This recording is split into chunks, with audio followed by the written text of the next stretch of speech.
I'm sure you've been thinking a lot about what you wanted to do next. Why this? Yeah, I think if you look at e-commerce is now only 9% of overall retail market. I believe that over the next decade, 30 to 40% of all retail will be online.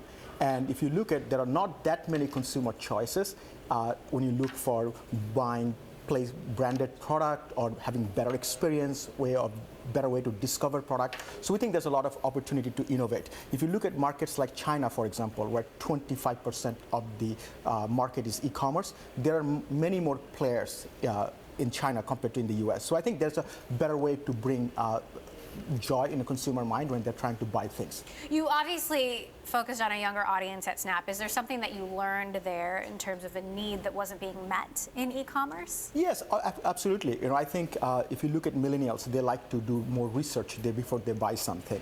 They also care about responsibility in terms of shopping. They care about economy. They care about sustainability. And I think if you as a consumer, for example, if you want to buy sustainable product, where do you really go? So we have a lot of different ways of discover product. If you look at on our platform, we will have around 200 different attributes, way of you finding products. So I think I'm really excited to bring in new way of shopping to consumers. And the market is very large, and I think it can accommodate a lot of players. So what makes you think you can take on Amazon, which already has scale and convenience? I mean, they're going from 2 to 1 day shipping. Yeah, so first of all, I really admire Amazon, and I'm a shareholder of Amazon personally and through my fund. However, I think as e-commerce goes from 10% to 40%, not one company cannot solve everything. And Amazon is also a juggernaut now. They do software, they do a lot of different things, and again, really admire the company, but there are a lot of parts of e-commerce is not being addressed by existing players, and I think we can bring that. Like, for example, discovery, because e-commerce still very much intent-based, so I think we can give consumer a lot of different ways to discover new products. Your wife, and also your co-founder, also worked at Amazon for many years, so what sort of secrets is she bringing to the table? No secret, I think, again, Amazon is a very large company. She worked at one of their subsidiaries, and she learned a lot from there, and I think, it's great to work with her. So obviously you helped take Snap public. Before that, you took many companies public, including Alibaba, which is another e-commerce company. I have to ask for your thoughts on what's happening in the public markets right now. We were just talking about what went wrong with Uber, and I'm sure you were watching from afar. What's your take on what happened there? At Uber? Mm-hmm. I think, I don't want to specifically talk about Uber, but I think if you look at the recent IPO trends, one thing that really stood out to me, one is that market is really differentiating companies that has more ability to make money or has more probability of making money versus the companies will have to raise money again in a near future or potentially have to raise money in the near future. And I think it makes sense, right? Because we're in an economic cycle. You don't probably want to write unlimited check to companies. So I think if you look at some of the companies that are profitable, like Zoom did really well. Companies that are actually not making money and has no near-term profitability didn't do very well. So I think market is really telling these companies that, look, you guys have been around for a long time. At some point, you have to make money. So do you think then that there's a sort of reckoning coming for tech companies in particular, which have historically gone to market without being profitable? Yeah, Amazon's one of them. Yeah, but look, Amazon is always being funded their business through their own cash flow. They didn't have to go raise money from a third-party capital. I don't even remember when is the last time Amazon went and raised capital. But I think and even if they raised, it was more of a point of strength as opposed to point of weakness. So I think the big thing is, I think we lived through 10 years of bull market, and I think a lot of these companies are involved in many different initiatives, but at some point they have to prioritize and what's going to drive more profitability, or at least you need to show what's your path to profitability is. So you spend a lot of time sourcing tech deals in China. I mean, how much do you think what's happening in the public markets is because of the fundamentals of these companies and because of what's going on between the United States and China? In terms of China, yeah, look, I think trade war is not good for anyone.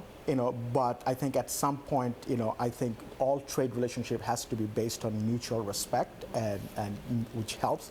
And I think, everybody agrees that over the last decade, some of the relationship U.S. was a disadvantageous situation. So I think in a current economic environment, given the U.S. strength, it makes sense that U.S. will engage in a trade negotiation. And I think it is a bipartisan viewpoint, this point, that we need more respectful mutual relationship with China and all of our trade partners. So how optimistic are you that the relationship will get better, or do you think it's only going to get? I think it's a interest of both parties to come into a relationship. So I think when it's interest of both parties, there will be a relationship. But like any situation, it is a tough negotiation, and there's a lot of things to work through. And again, I'm not very close to that situation, but I'm optimistic there will be a good outcome. But obviously, it will take some time, and I think again, it's in interest for both parties. So also have to ask you about Snap. They just named a new CFO.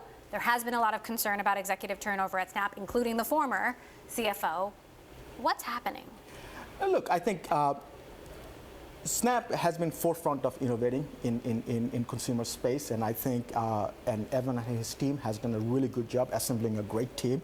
And I think like any company that grows fast, there are some positive, there are some negatives, right? When I joined the company, we had zero revenue. When I left that Q4, we did $1.6 billion annualized revenue. So did everything goes always right? No. Does it right for every employee? No. But I think the company continued to innovate and build great products. Again, I'm full disclosure, I'm still a shareholder. So, I think, and I'm looking forward to see what the Evan and team will do in future. So as a shareholder, Facebook's position is compromised right now by a number of different controversies and scandals, though Instagram still appears to be strong. How optimistic are you that Snap could win back some of the users it's lost to Facebook and Instagram, or further disrupt social networking? Yeah, you will really gonna dislike me. I'm also a shareholder of Facebook through my fund. But I think the key thing to keep in mind is the time spent on mobile devices only going to grow. And I think this is the thing that I think the market narrative is always, it's a zero-sum game. Oh, you are coming in, Verishop versus Amazon, or Snap versus Facebook. Those are great stories.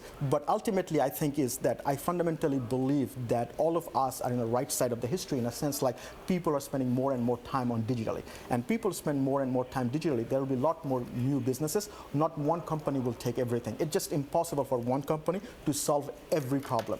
And Facebook does a great job with Instagram, and Snap has done a great job with camera.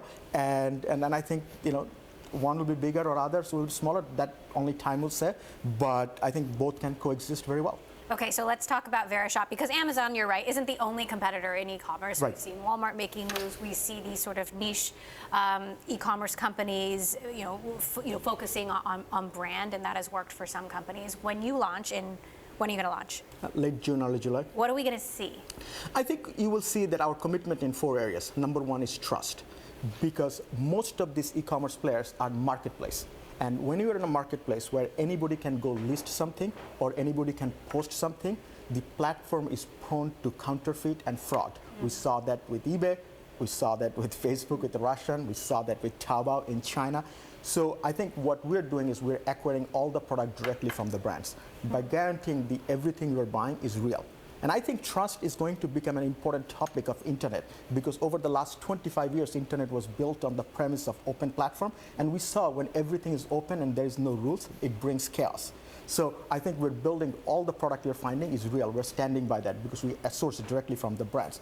Second thing is discovering new product. Because again, internet is very much intent-based, so we are giving consumer more choices to discover product, so through a lot of different ways that you will see. And then the third is we're going to continue to make a big commitment on convenience, and I know Amazon and other companies does it, but we're going to continue to do so because 2-day free shipping, free return, all those kind of things. So I think, so we're excited, and again, it's just the beginning. It takes a long time to build a business, and hopefully we'll continue to bring new product and new innovation to the platform.